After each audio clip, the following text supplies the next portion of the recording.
बिस्मिल्लाहिर्रहमानिर्रहीम। Real issues में इरफान अली मुगे तरफ़ां भलीकार। नाज़रीन, तेल ऐं गैस जी पैदावार जी मद में माहवार अरबें रुपयनि जी उपत ॾींदड़ सांगड़ ज़िले जा रहवासी सिहत जी सहूलियतुनि खां बि महरूम बणियल आहिनि। ज़िले जी ॿियनि नंढियुनि वॾियुनि इस्पतालुनि खे छॾियो, जेका ज़िले अंदरि सभ खां वॾी सरकारी इस्पताल आहे DHQ इस्पताल सांगड़, उते हालत इहा आहे जो अध खां वधीक डॉक्टर्स जी खोट आहे। फ़क़ति 18 डॉक्टर्स उते मुक़ररु थियल आहिनि, जॾहिं त चयो वञे थो त घटि में घटि आबादी ऐं OPD जे लिहाज़ खां 40 खां वधीक डॉक्टर्स मुक़ररु घुर्जनि, पर उते 18 डॉक्टर्स कमु करे रहिया आहिनि। नतीजे में उते ईंदड़ ग़रीब मरीज़ इलाज जी उमेद खणी पहुचनि था त खेनि मायूस थी मोटी वञिणो पए थो। न रुगो डॉक्टर्स जी खोट आहे, पर मुख़्तलिफ़ शोबा इस्पताल जा बंदि पियल आहिनि, छाकाणि त न उते माहिर डॉक्टर्स मुक़ररु थियल आहिनि मुख़्तलिफ़ बीमारियुनि जा, न ई का उते मशीनरी मौजूदु आहे। उनखां सवाइ इहे पिणु शिकायतूं अचनि थियूं त ग़रीब मरीज़नि खे इस्पताल इंतिज़ामिया तरफ़ां सरकारी मुफ़्त दवाऊं फ़राहम नथियूं कयूं वञनि। उनजो जवाज़ इंतिज़ामिया बजेट जी खोट ॼाणाए थी। 1 करोड़ 62 लख रुपयनि खां वधीक बजेट आहे, पर इस्पताल इंतिज़ामिया जो मौक़िफ़ आहे त बजेट जी खोट सबबि हू समूरनि मरीज़नि खे मुफ़्त दवाऊं फ़राहम नथा करे सघनि। सांगड़ इस्पताल जी छा सूरत हाल आहे, पहिरीं असांखे सांगड़ ज़िले जो रिपोर्टर AD कुंभर सूरत हाल खां आगाह कंदो। जी इरफान, तव्हांखे ॿुधाईंदो हलां त DHQ सिविल इस्पताल जेका सांगड़ जी हेडक्वार्टर इस्पताल आहे, उहा गुज़िरियल केतिरे अरसे खां वठी मसइलनि जे भर चढ़ियल आहे। सिविल इस्पताल सांगड़ जो वॾे में वॾो जेको मसइलो आहे उहो आहे डॉक्टरनि जी जेका हिसाब पिणु खोट आहे।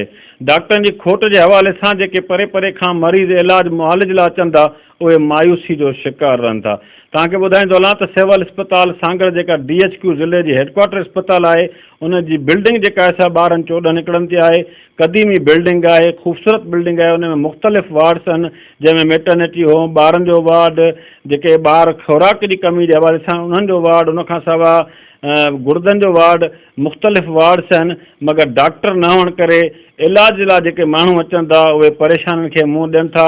गुज़िरियल केतिरे अरसे खां वठी डॉक्टरनि जी खोट आहे। उन हवाले सां मुख़्तलिफ़ वक़्तनि ते मीडिया चैनल, सोशल मीडिया ते इहे शयूं हाईलाइट थींदियूं रहियूं आहिनि, मगर सिहत खाते ऐं उनखां अलावा जेको आहे सो सिंध हुकूमत इन पासे अञा ताईं का बि तवजह न ॾिनी आहे।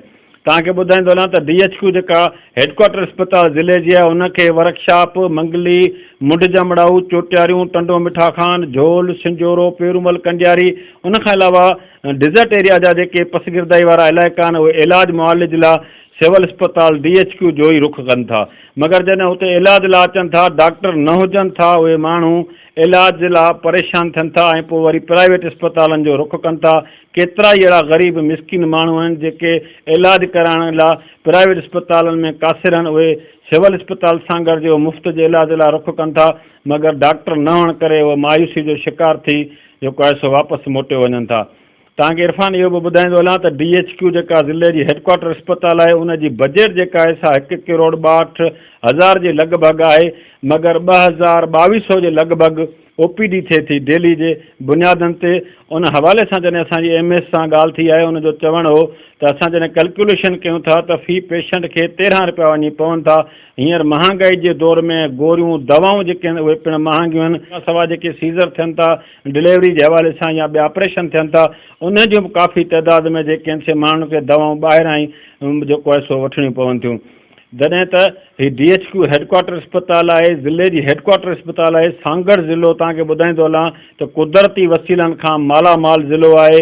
OGD शेल जे हवाले सां मुख़्तलिफ़ कंपनियूं आहिनि, तेल पैदा थिए थो, किरोड़नि जो जेको तेल आहे उहो ॿाहिरि डिस्ट्रीब्यूट थिए थो, मगर हिन ज़िले जी जेका कुदरती वसीलनि खां मालामाल ज़िले जी आवाम जेका आहे उहा इलाज ख़ातिर पहिरीं बुनियादी जेका सहूलियत आहे संदन सिहत, उन हवाले सां बि उन्हनि खे तमामु घणियूं तकलीफ़ूं आहिनि। नाज़रीन, असांजो सांगड़ ज़िले जो रिपोर्टर AD कुंभर DHQ इस्पताल सांगड़ जी अबतर सूरत हाल खां आगाह करे रहियो हो, जिते डॉक्टर्स जी तमामु घणी खोट आहे, मरीज़नि खे मुफ़्त दवाऊं फ़राहम नथियूं थियनि। गॾोगॾु जेके इस्पताल जा मुख़्तलिफ़ शोबा आहिनि उहे बंदि पियल आहिनि ऐं ख़ासि तौरु दिलि जा मरीज़ जेके हुते पहुचनि था इलाज लाइ, उन्हनि खे तमामु वॾो मसइलो पेश अचे थो, छाकाणि त को बि उते कार्डियोलॉजिस्ट मुक़ररु न आहे, न ई को दिलि जी बीमारियुनि जो को शोबो उते मौजूदु आहे।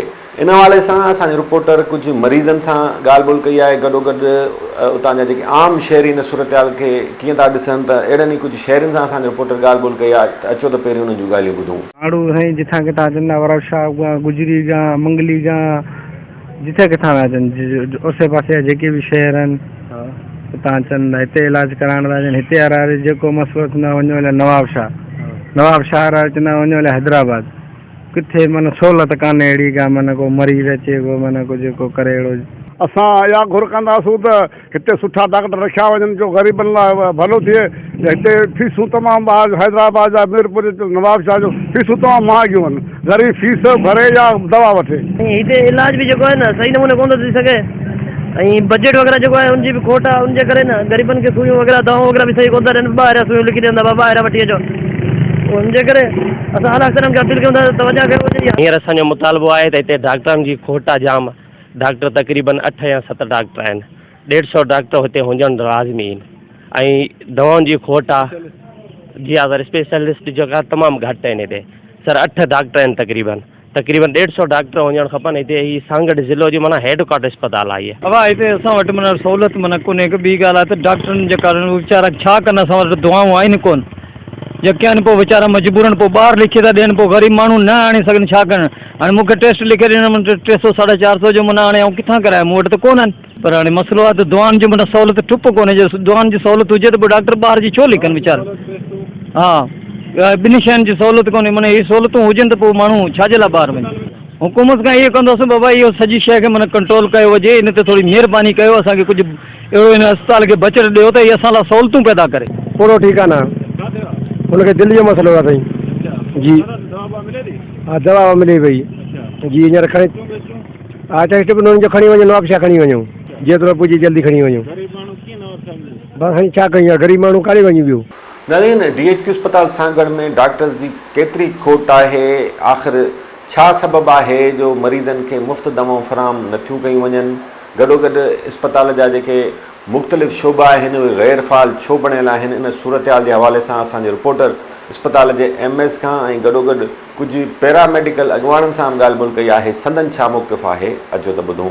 असां वटि अहिड़ा RTA जो केस थिए थो जेके ब्रेन में धक लॻे थो, दिमाग़ में स्वेलिंग थिए। हाणे असां वटि आई कोन CT स्कैन कोन्हे, असां हुनखे छा कयूं। असां मजबूरनि उन मरीज़ खे मोकिलियूं था त कंहिं भली जाइ ते वञे जिथे हुनजो इलाजु थिए। रखण में असांखे को ऐप कोन्हे, रखी छॾींदासूं, पर असां चाहियूं था त उन मरीज़ जो को इलाजु थिए, कि सुठी जाइ ते वञे, CT स्कैन हुनजो थिए त हिनखे दिमाग़ में केतिरो धक लॻल आहे, छा आहे, हुनजो इलाजु थिए। बाक़ी रही ॻाल्हि असां वटि बजट जी बि खोट आहे। असांखे जेका ई 1987 में बजट मिली आहे, 2023 में उहा साॻी बजट आहे। उन दौर में पेनाडोल 10 पैसे जी गोरी हुई, हींअर उहा 10 रुपए जी गोरी थी वई आहे। उन दौर में 500 मरीज़ आहे, हींअर 2000 मरीज़ थी विया। त असां पंहिंजी सिंध गवर्नमेंट खां मुतालबो कंदासीं त असांखे बजट बि वधाई ॾिनी वञे ऐं असांखे डॉक्टरनि जी जेका HR आहे इहा बि असांखे वधाई ॾी वञे त असां इन खे अञा बि बहितर कमु करे सघूं। बजट घटि आहे, इलाही तमामु घटि आहे। ईअं सोचो न 700 या 600 जी बजट असांखे मिलंदी हुई, जेका मुंहिंजे ख़्याल में 10 सालनि खां वधीक कान्हे। ऐं उते 1800 पेशेंट डेली अचनि पिया, त उनजूं सभु सर्विसिस वधंदियूं। बजट हर मद में असांखे ज़रूरु खपंदी। तक़रीबन 450 पेशेंट एवरेज 2022 में रिफ़र पिए थिया। 450 468 मरीज़, जेके जनवरी फेबरवरी ऐं वरी असां 4 महीननि जी हींअर डेटा कढी आहे त उहा 126 थी वञे। हींअर पे उहे जेके 106 रिफ़र थियनि पिया महीने में, उहे आहिनि जेके एक्सीडेंट जा आहिनि, हेड इंजरी जा आहिनि, फायर आर्म गोली लॻण जा आहिनि, या असांजी आर्थोपेडिक जी सर्जरी कान थी थिए उन जा आहिनि। मजबूरी में उहे मोकिलनि था पंहिंजो, उहे सर्विसिस असां वटि हिते कोन आहिनि। जे हुजनि हा त उहे बसि रिफ़र न करियो। रिस्पेक्टेड असांजी ऑनरेबल मिनिस्टर साहब खे गुज़ारिश इहा कंदासीं त असांखे 2-4 डॉक्टर ॾेई छॾींदा त असांजी अस्पताल बहितर थींदी। नाज़रीन, असां तव्हांखे आगाह करे रहियासीं DHQ अस्पताल सांगड़ जी अबतर सूरत हाल खां, जिते डॉक्टर्स जी तमामु घणी खोट आहे। मरीज़नि खे मुफ़्त सरकारी दवाऊं फ़राहम न कयूं थियनि।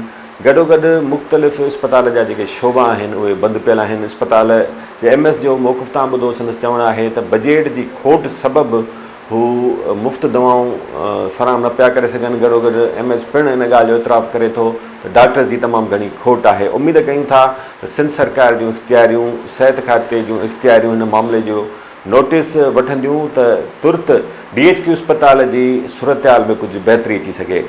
हिते वक़्तु आहे ब्रेक जो। ब्रेक खां पोइ कुझु ॿियनि मामलनि जो जाइज़ो वठंदासीं। ॾिसंदा रहो रियल इश्यूज़।